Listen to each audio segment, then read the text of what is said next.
बिस्मिल्लाहिर्रहमानिर्रहीम, अस्सलामु अलैकुम। मैं हूं करामत मुगल और मेरे साथ हैं ईसा नकवी।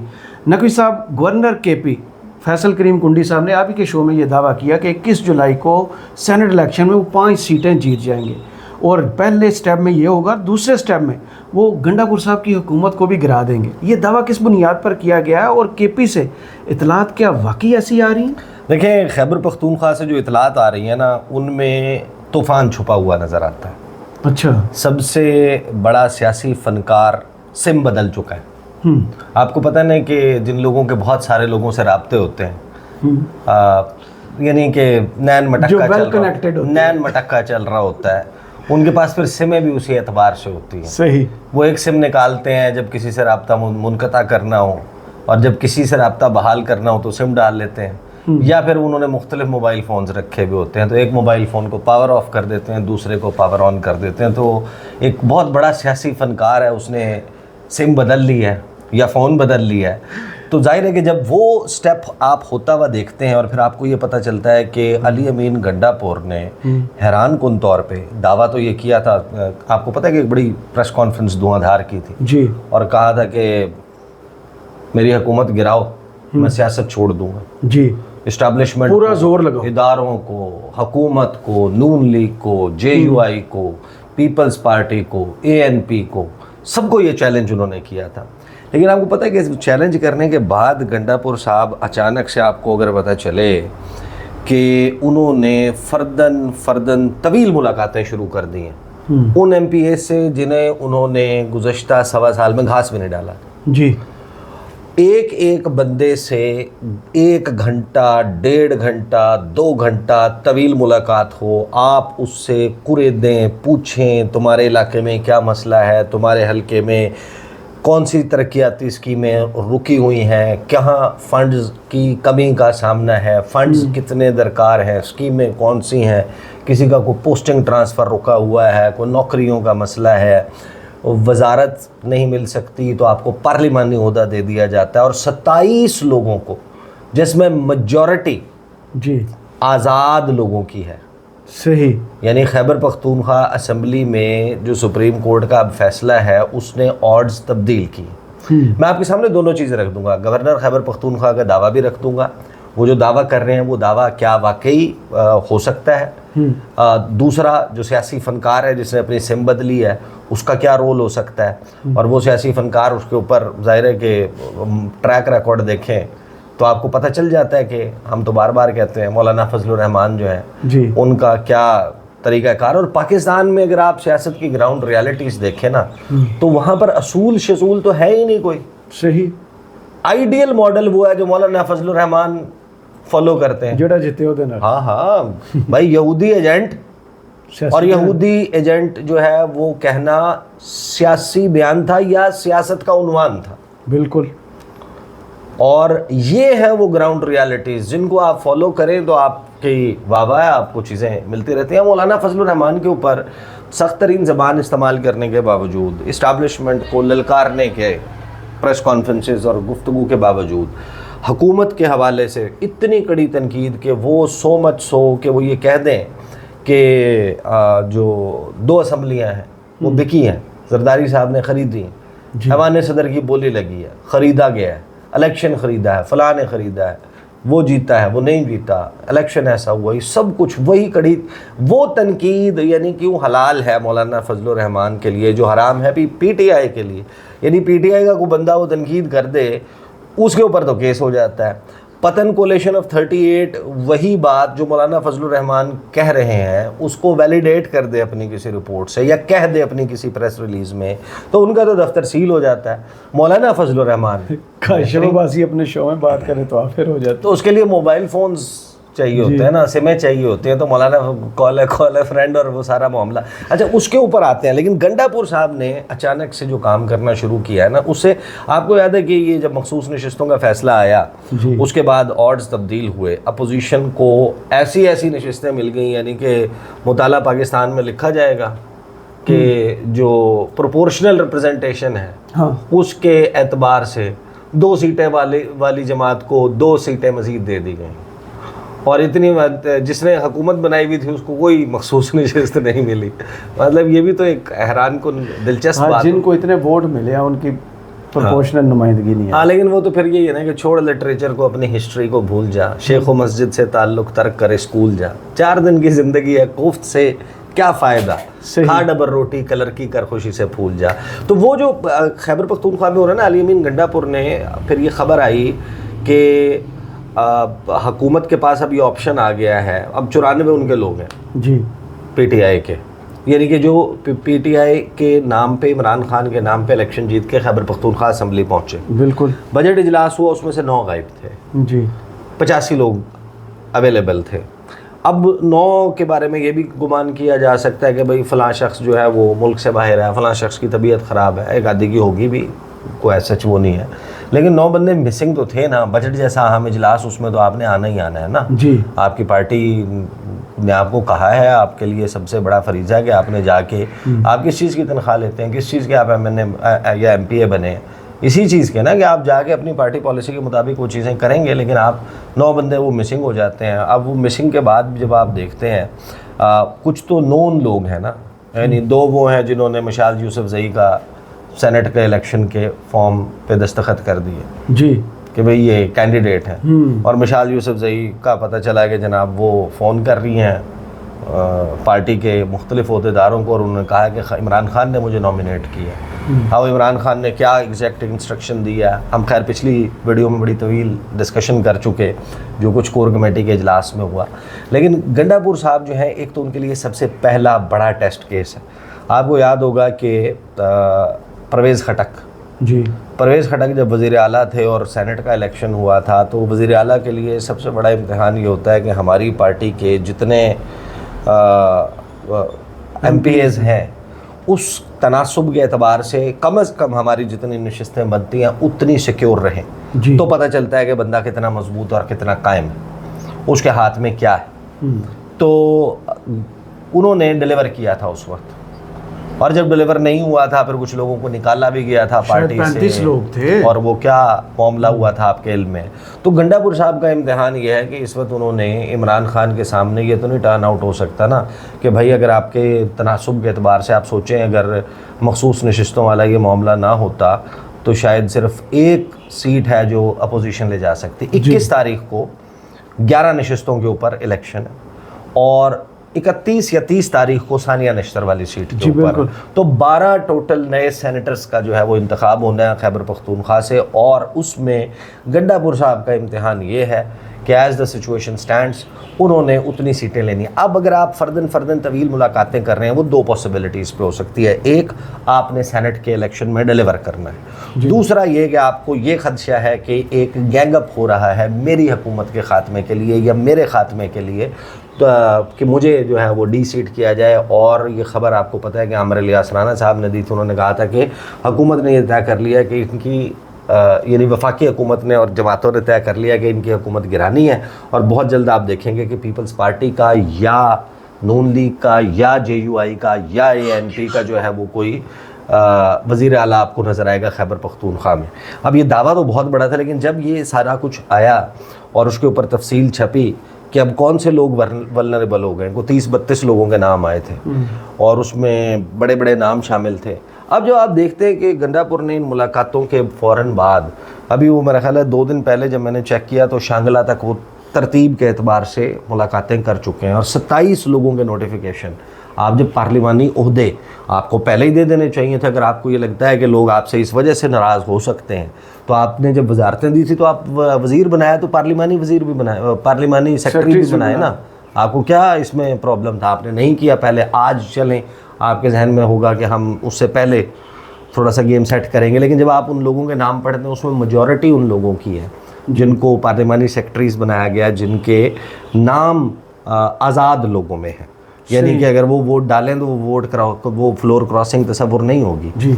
इलाके के लोग वोट भी काउंट होगा और वो नाहल भी नहीं होगा। हाँ, वो इलाके के लोग बेशक लान तान कर रहे हों, वो अपने हुजरे और ताक में ना जा सकें, वो उनको उनकी ख़ानदान की तरफ से या वोटर्स की तरफ से प्रेशर हो कि भाई आपने हल्फ उठाया था, काम ही लेगा ना, आपने हल्फ उठाया था, कुरान पे हल्फ दिया था कि इमरान खान से गद्दारी नहीं करेंगे, तो आपने ये क्या कर दिया। तो उस्मान अली ने भी किया था, कर दी। अब देखें, जब फैसल करीम कुंडी ने मेरे शो में ये बात की ना, तो मैंने कुंडी साहब से पूछा कि भैया आप कितनी सीटें लेंगे। उन्होंने कहा कि खैर वो एक तवील गुफ्तगू है, लोगों ने सोशल मीडिया पे बहुत वायरल भी हुई, देख भी ली होगी, और उन्होंने ये कहा कि हाँ हमारा जो टारगेट है वो 5 का है। अब अगर मखसूस नशिस्तों से पहले आप देखें तो उनको बमुश्किल 1 सीट, यानी आसानी से 1 सीट, बमुश्किल 2 सीट मैनेज करके मिलती थी जी। अब अगर आप उनके पास नंबर देखें कि 50-52 नंबर के साथ, हाँ जी, या 53 नंबर के साथ आप कितनी नशिस्तें ले सकते हैं? आप 3 ले सकते हैं कंफर्टेबली।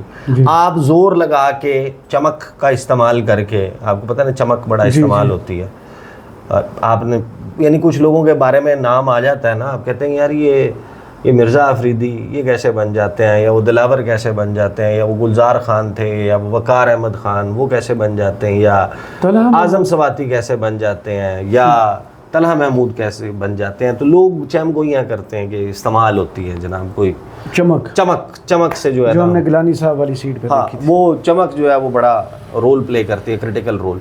तो आप 4 ले लेंगे। उन्होंने दावा किया कि हम 5 सेनेट में नशिस्तें लेंगे, और अगर हम 5 पुल ऑफ करने में कामयाब हो गए तो फिर हुकूमत भी गिरा देंगे। तो अगले स्टेप पे फिर हम हुकूमत गिराएंगे। तो फिर उनके पास मतलूबा नंबर तो आ जाएगा ना। अब इस पे जाहिर नहीं मतलूबा नंबर आ जाएगा, मतलूबा नंबर शो ऑफ हैंड के ऊपर आना जो है ना वो एक अलहदा सवाल है।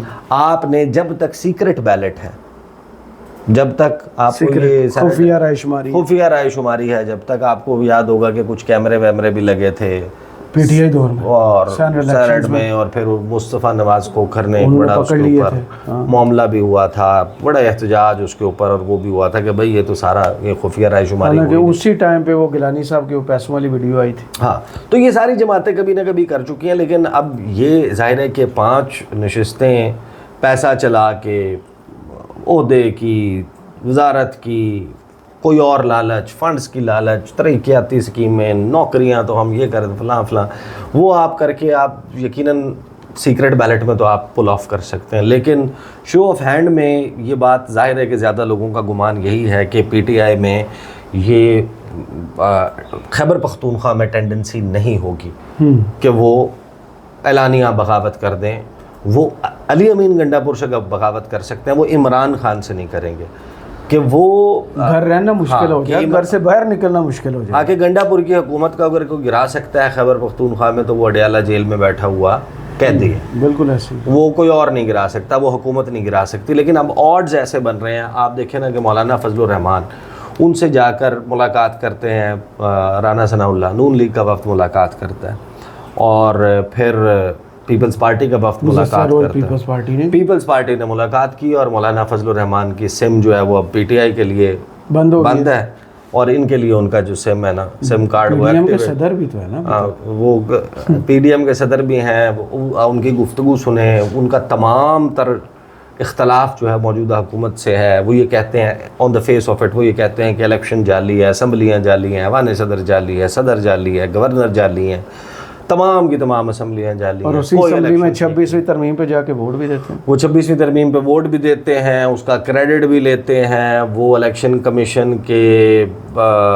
फैसले को भी मनन तस्लीम करते हैं। वो ये कहते हैं कि हाँ जी मखसूस नशिस्तें हमें दे दें, वो उसके लिए जनाब अदालत से रुजू भी करते हैं, इतनी नहीं इतनी दे दें, ज़्यादा दे दें, हल में मज़ीद, मुझे मज़ीद चाहिए। तो मौलाना फजलुर रहमान का जो तर्ज़ सियासत है, तो उसमें तो वो तो ये चाह रहे हैं कि ये बड़े आराम से हो जाए। वो पीपल्स पार्टी के साथ जो मुलाकात हुई है उसमें मौलाना फजलुर रहमान और माजी जब आप देखते हैं, और फिर जब ये ग्राउंड रियलिटी देखते हैं, आप पीटीआई के बहुत सारे लोगों से बात करते हैं जो मुखालिफ हैं, खैबर पख्तूनख्वा के लोग ख़ास तौर पर, कि मौलाना के साथ इत्तेहाद नहीं हो सकता, सियासी इत्तेहाद, यानी घोड़ा घास से दोस्ती करेगा तो खाएगा क्या। मौलाना फजलुर रहमान जो है वो हमारे साथ दोस्ती नहीं कर सकते। मौलाना फजलुर रहमान ने इलेक्शन जिन इलाकों में लड़ना है वहाँ पर तो ये हम जीतते हैं। अब यानी ये कैसे हो सकता है कि आप अपने उन अहम तरीन हलकों में जहाँ पर खैबर पख्तूनख्वा में आपके पास 4-4, 5-5 बंदे ऐसे टॉप कंटेंडर मौजूद हैं टिकट के लिए कि किसी को आप टिकट देंगे, फिर किसी को राज़ी करने के लिए आप कहेंगे कि हम तुझे वो मेयर का या उसका इलेक्शन लड़ा देंगे, एक को आप कहेंगे कि यार 2-4 बंदे मिलके मुतफ़िक का नाम दे दो, आपको सेनेट में ओहदा दे देते हैं, किसी को आप कहेंगे कि यार आपको मशीर लगा देंगे, किसी को आप किसी और तरीके से राज़ी करेंगे। तो वहाँ पर मौलाना Fazlur Rahman out of blue आए और कहेंगे जनाब इधर कोई और कैंडिडेट नहीं होगा, मेरा ही कैंडिडेट होगा और आपके लोग भी हमें वोट डालेंगे। तो ये पीटीआई के लोग कहते हैं कि ये कैसे मुमकिन, ये मौलाना फजलुर रहमान के साथ हमारा इत्तेहाद, और मौलाना फजलुर रहमान हमारे खिलाफ ही तो इलेक्शन लड़ते हैं, उनको हमारे साथ इत्तेहाद नहीं, उनको तो सूट ही टेक्निकली जो है वो पीटीआई पीपल्स पार्टी, नून लीग, एएनपी, शेर पाओ, जो अपोजिशन, वो जमातें जो हमारे मुखालिफ हैं वही उन्हें सूट करती है, तो मौलाना फजलुर रहमान लामहला उधर ही जाएंगे। खैर उनका ज़ाहिर है कि अपना वो है, लेकिन नेचुरल फ्लो ही हुआ। लेकिन आपको याद होगा कि एक मुलाकात थोड़ा सा धुंधला गई, लेकिन फैसल वाडा की मुलाकात हुई थी मौलाना फजलुर रहमान से जी। उससे पहले क्योंकि पीएससी में जुनैद अकबर साहब ने इनके बेटे का रेफरेंस नैब की तरफ फॉरवर्ड कर दिया था, तो उसके ऊपर आपको याद होगा कि जो टॉक थी ना उसमें जी, जो जितने मोती बिखेरे थे फैसल वाडा ने मौलाना फजलुर रहमान के, नमाज भी अदा की थी उनकी इमामत, तो वो आपको पता है कि फिर उसके बाद मौलाना फजलुर रहमान के चीज़ें जैसी चल रही हैं, और जो इतलात आपको जेयूआई से या जेयूआई का आप जो कंडक्ट है पार्लिमानी या अदरवाइज़ वो करते हैं, और मौलाना फजलुर रहमान ज़ाहिर है कि इसमें कुछ छुपाते थोड़ी हैं, वो तो ओपनली वो तो इसको एंजॉय करते हैं। वो कहते हैं कि बिलावल भी आ रहे हैं, पीपल्स पार्टी वाले, नून लीग भी आ रही है, वज़ीर आज़म भी आ रहे हैं, मोहसिन नकवी भी आ रहे हैं, फैसल वाडा भी आ रहे हैं, असद कैसर भी आ रहे हैं, तो जनाब ये सारे आ रहे हैं, परवेज़ खटक भी आ रहे हैं, फवाद चौधरी भी आ रहे हैं।